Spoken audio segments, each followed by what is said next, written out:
Hoje eu quero falar sobre o caso do cancelamento do senhor Renato 38ão. Renato 38ão, canceladaço. Eu vou fazer esse vídeo para comentar sobre o Renato 38ão. Ele fez uma declaração sobre a Lei Áurea, e uma declaração bastante polêmica, e várias pessoas estão criticando.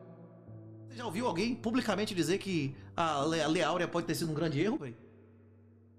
Hoje nós vamos descobrir, por meio de uma análise lógica, três coisas. Primeiro, qual que é o verdadeiro sentido da fala do Renato 38ão. Segundo, se a partir disso a sua fala pode ou não ser considerada racista. Terceiro, se o pensamento dele é ou não moralmente correto. E aqui, apelos emocionais, paixões de qualquer tipo, não podem influenciar a nossa análise. Eu quero fazer uma análise objetiva e fria, independente de qualquer afinidade que eu tenha ou não com o analisado. Para quem não sabe o que está acontecendo e está perdido, basicamente, recentemente, o Renato 38ão participou de um podcast em que ele fez afirmações que foram consideradas racistas. Ele foi cancelado por ter dito isso, embora eu nem saiba mais o que significa essa palavra hoje em dia. Qualquer pessoa que toma rating é dito que foi cancelada, mas nós vamos fazer uma análise minuciosa aqui dessa fala para chegar às nossas próprias conclusões. Vamos agora aqui para minha tela para a gente começar a nossa análise. Conversada com os senhores africanos mesmo, e o rei do Congo era um exemplo Não, o nosso disso, império e ele era proibiu o contra tráfico. isso. O Império Brasileiro proibiu o tráfico, não é isso? O Império Brasileiro proibiu os idosos serem escravos,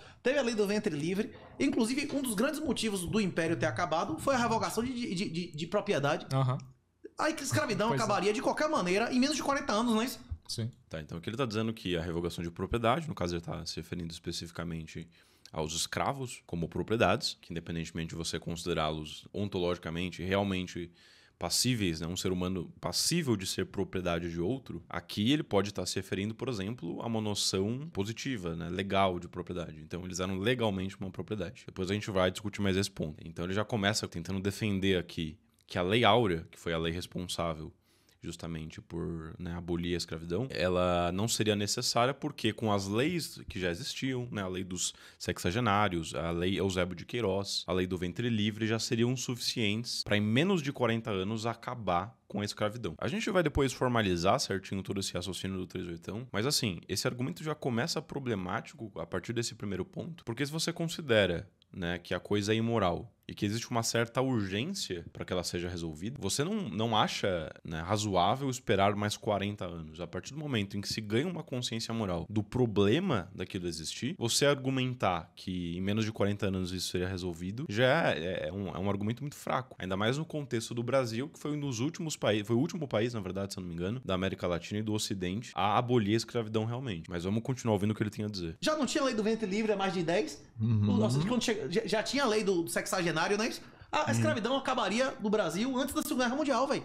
Sem revogar a propriedade de ninguém. E talvez essa chaga da República não tivesse chegado até a gente, né? Sim. Então aqui ele relaciona precisamente a abolição da escravatura, né, com a Lei Áurea e tudo mais, com uma consequência ruim, que é justamente a consequência da República, da queda do Império, que ele já parte de premissa que a República é uma coisa ruim.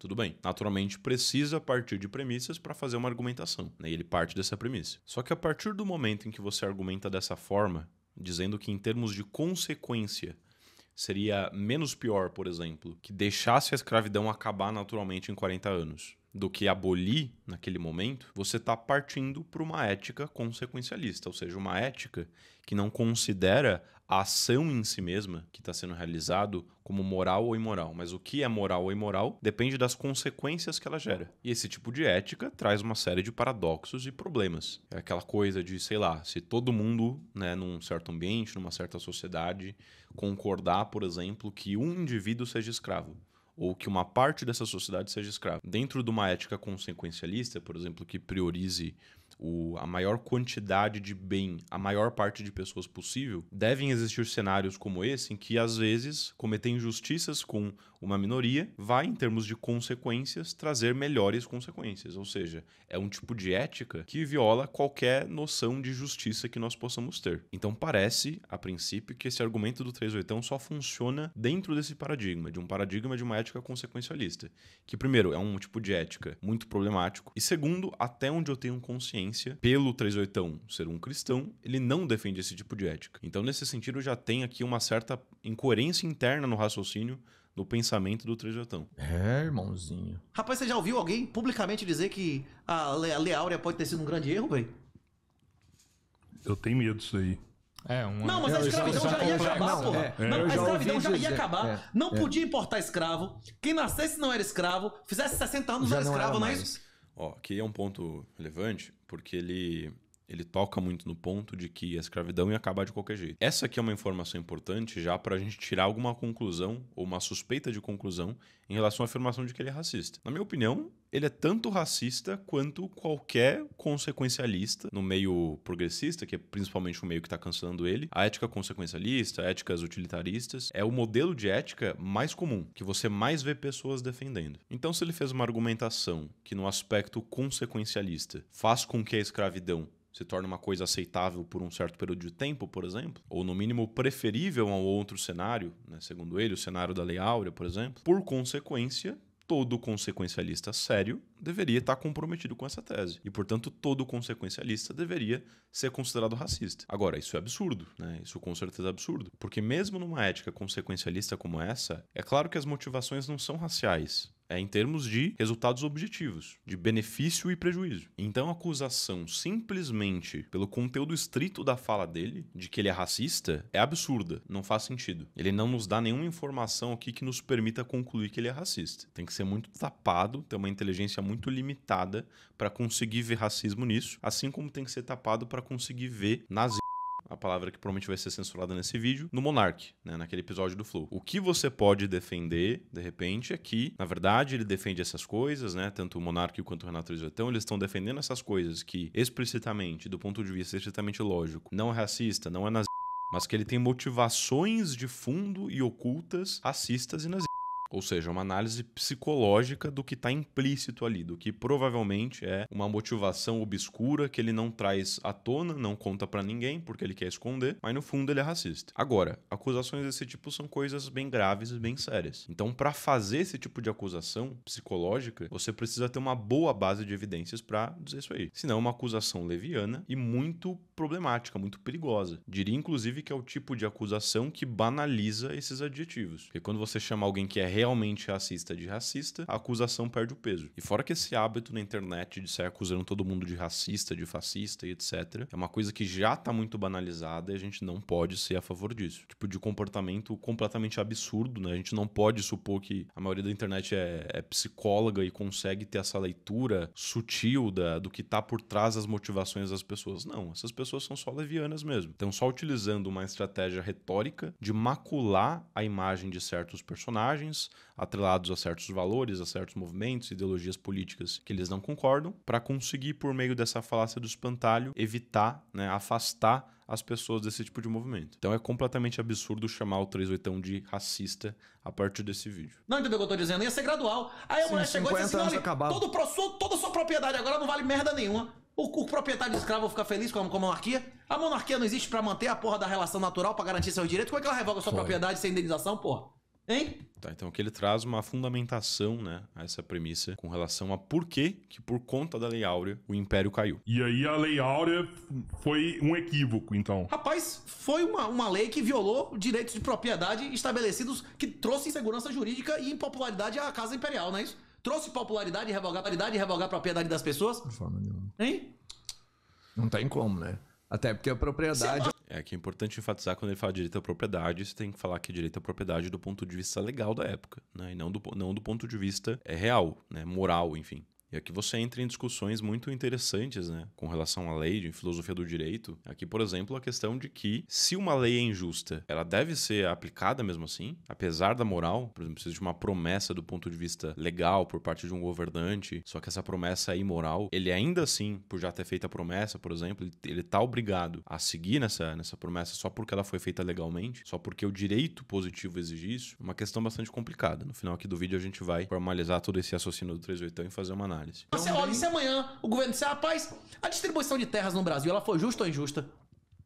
Injusta. Então Então pronto, vamos acabar a propriedade de terra nesse país, a gente vai fazer igual a China e leiloar a merda toda. Bom, aqui eu não sei a que episódio histórico realmente ele se refere à questão da distribuição de propriedade rural, etc. Não sei por que ele tá dizendo que foi injusta, mas aqui ele cai numa falácia genética, porque o fato da origem de algo ser injusto não quer dizer, né, que a sua permanência, a sua continuidade seja injusta. Inclusive, se ele seguir por esse mesmo caminho, ele pode acabar por defender cotas raciais, por exemplo, que eu sei que é uma coisa que ele não defende. A assunção de que porque a origem de uma coisa foi ruim, portanto a coisa em si mesma é ruim, é uma assunção arbitrária, precisa ser fundamentada. Você não pode partir disso como premissa, como se fosse um axioma. E além disso, e mais importante, existe uma falácia analógica aqui muito séria. Porque embora nesse cenário a escravidão e a distribuição das propriedades sejam análogos em ser ruim moralmente, né, no argumento dele, ele argumenta que é uma coisa ruim, eles não são análogos no fator mais importante dessa analogia, que é no fato de que a escravidão ela é ruim em si mesma, e não somente por como ela se originou, por conta da origem dessa escravidão. A escravidão é uma coisa ruim em si mesmo. E, portanto, você não pode tirar a mesma implicação que você tirou da primeira, né? Ou seja, a implicação de tirar o direito de terras das pessoas por conta da origem ter sido ruim. Você não pode aplicar essa mesma implicação ao caso da escravidão. Tirar a propriedade das pessoas sobre os escravos. Por quê? Porque eles não têm semelhança nesse ponto central, que é o fato de que a escravidão é ruim em si mesma, enquanto a distribuição de terras não é ruim em si mesma. A propriedade, né? Você possuir terras não é ruim em si mesmo, enquanto possuir escravos é ruim em si mesmo. A maioria das pessoas vão até considerar justo, mas qualquer um que tem um pedacinho de terra vai ficar puto, não é isso ou não? É mentira o que eu tô dizendo aqui, Leão? Não. Quem tem uma casa vai dizer, vai se fuder, a casa é minha, não é isso ou não? Você tem que revogar a propriedade do vizinho, não é isso como aquela comunista. Aqui essa parte, se ele se limitasse somente a uma descrição objetiva, né, do movimento sociológico que aconteceu na época, faz todo sentido. De fato, eu imagino que as pessoas ficariam bravas por perder o seu direito de propriedade, de qualquer tipo de propriedade, do ponto de vista legal que for. Necessariamente envolve um prejuízo financeiro e uma coisa que vai deixar as pessoas bravas. Mas ele vai além, ele não fica somente na descrição, ele vai pra normatividade, pra prescrição. Ele diz que não deveria ter acontecido a Lei Áurea. Então isso já é uma outra coisa, já tem outros problemas envolvidos. Vamos aqui agora então para minha lousa, que eu vou fazer uma análise desse argumento do 3/8. Bom, eu tô aqui com o que me parece ser o raciocínio que o 3/8 apresentou nesse podcast. Se o 3/8 assistir esse vídeo, ele pode comentar, responder se ele realmente quis dizer isso, mas é o que me parece que ele quis dizer, né, por tudo que ele disse. Assim ficou a formalização. A perda do apoio dos senhores de escravo causou a República, ou causou a queda do Império, enfim. A promulgação da Lei Áurea causou a perda do apoio dos senhores de escravo, porque causou insegurança jurídica e impopularidade. Então aqui a gente tem um entimema, certo? Uma proposição que traz uma justificativa e que na verdade é um silogismo implícito. Na verdade isso aqui mesmo é um silogismo implícito, onde aqui a partir do causou é a nossa premissa, né? E aqui é a nossa conclusão. Mas tudo bem, a gente vai deixar essa justificação implícita, porque ele mesmo deixou no raciocínio implícito, mas parece uma premissa razoável, né? Que pelo menos a insegurança jurídica e a impopularidade foram causadas realmente pela promulgação da Lei Áurea e que isso, no mínimo, contribuiu para a queda do Império. Logo, a partir de 1 e 2, certo?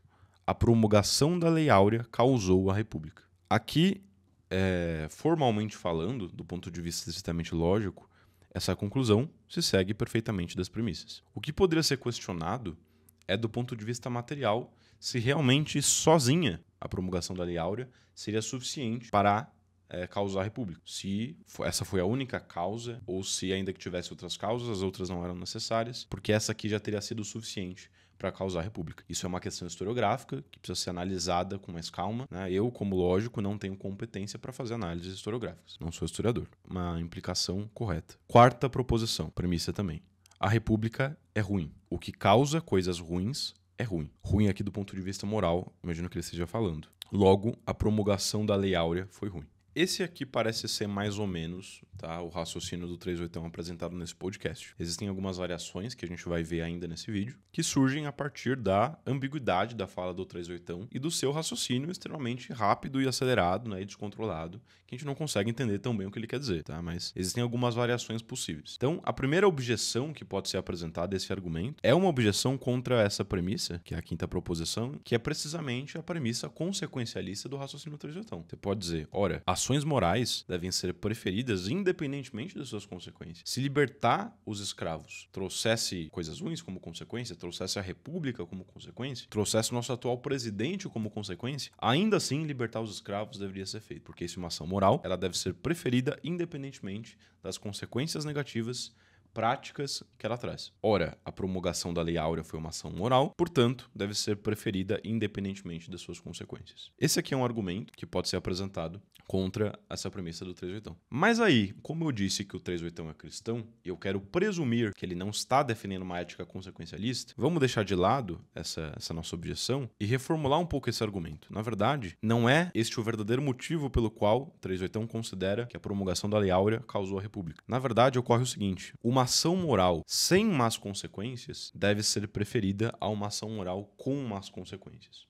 Ou seja, o que ele está nos dizendo aqui por essa premissa? Que pode ser, no fundo, a verdadeira justificativa para o 3/8 defender esse raciocínio. Se você tem duas ações igualmente morais, as duas são boas, as duas são igualmente boas do ponto de vista moral, mas uma gera más consequências e a outra não, ou uma gera consequências piores do que a outra, então a gente deve preferir, né, aquela que gera consequências menos piores. Isso aqui seria um raciocínio, do ponto de vista prático, bastante coerente, sem apelar para uma ética consequencialista. É uma alternativa de interpretação que a gente pode ter à fala do 3/8. E aí vem a segunda premissa. Esperar cerca de 40 anos para a abolição acontecer naturalmente, graças às 3 leis anteriores, né, que eu mencionei, a Lei Eusébio de Queiroz, a Lei do Ventre Livre e a Lei dos Sexagenários, que ele menciona, esperar cerca de 40 anos para a abolição acontecer naturalmente graças a essas leis, seria uma ação moral sem más consequências. Ou que seja, a gente pode ter uma variação aqui nessa parte do raciocínio, que seja não sem más consequências, mas com consequências menos piores. Poderia dizer, por exemplo. Quarta proposição, promulgar a Lei Áurea foi uma ação moral com más consequências ou com mais más consequências do que essa outra alternativa. Logo, esperar deveria ser preferido a promulgar a Lei Áurea. Esse seria um raciocínio, né, uma interpretação possível desse raciocínio. Então a gente conservaria essas 3 proposições aqui anteriores, já como estavam, essas 3 proposições, e aqui, em vez dessa quinta proposição, a gente substituiria essa parte de justificação da ruindade, né, da maldade da promulgação da Lei Áurea, a gente substituiria com aquele outro raciocínio. Isso aqui serviria, né, como um subargumento, essa parte aqui, um subargumento, enquanto o argumento principal seria precisamente este aqui.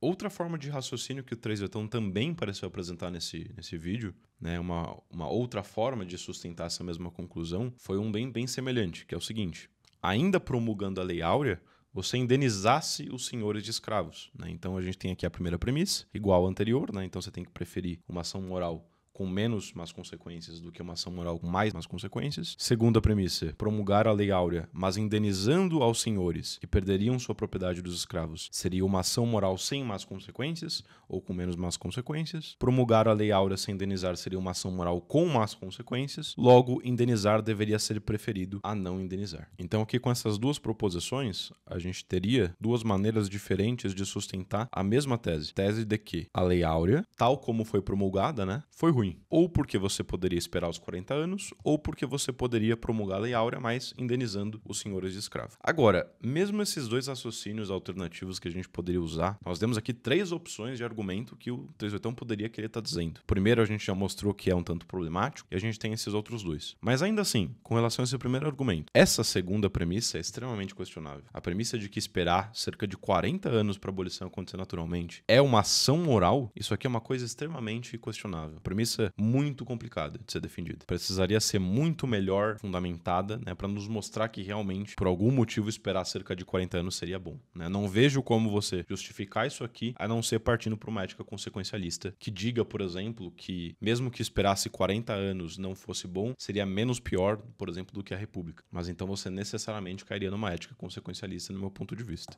E nesse outro raciocínio, essa segunda premissa é complicada também. Dizer que indenizar os senhores de escravos por perderem as suas propriedades é uma ação moral pode parecer também uma afirmação bastante complicada, porque os senhores de escravos eles não tinham direito real à propriedade daqueles escravos, embora tivessem um direito legal. Os escravos, seres humanos, não podem ser propriedades de ninguém. Então a gente entra aqui em toda aquela discussão que a gente já iniciou há um tempo atrás, que é de como fica o status moral de uma lei legal que se baseia numa simples falsidade, que é a falsidade de que seres humanos poderiam ser propriedades de alguém. Como você poderia exigir indenização de uma coisa que poderia ser sua propriedade do ponto de vista legal, mas do ponto de vista moral não pode de jeito nenhum ser sua propriedade. A gente pode conceber aqui cenários éticos análogos, né? Por exemplo, vamos supor que a maconha fosse permitida até o dia de hoje. Ela é permitida e você compra um monte de maconha. E a partir de amanhã ela deixa de ser permitida. Você tem a sua maconha confiscada nesse cenário. E aí, o Estado ele tem o dever de te pagar, né, por essa maconha que ele confiscou? Esse seria um cenário análogo, mas aí entraria toda a discussão com relação à própria moralidade da maconha para a gente poder ver se realmente há uma boa analogia nesses dois casos. Então, para ser sincero, eu acho esses 3 argumentos, né, possíveis de 3/8 bastante complicados. O terceiro, eu acho que é o que mais dá espaço para uma real discussão, para a gente ver o que, né, de que forma ele justificar isso aqui legalmente. É uma questão de filosofia do direito, de filosofia moral bastante densa. E espero que com isso a gente tenha cumprido com os nossos objetivos iniciais. Mostramos, acredito, que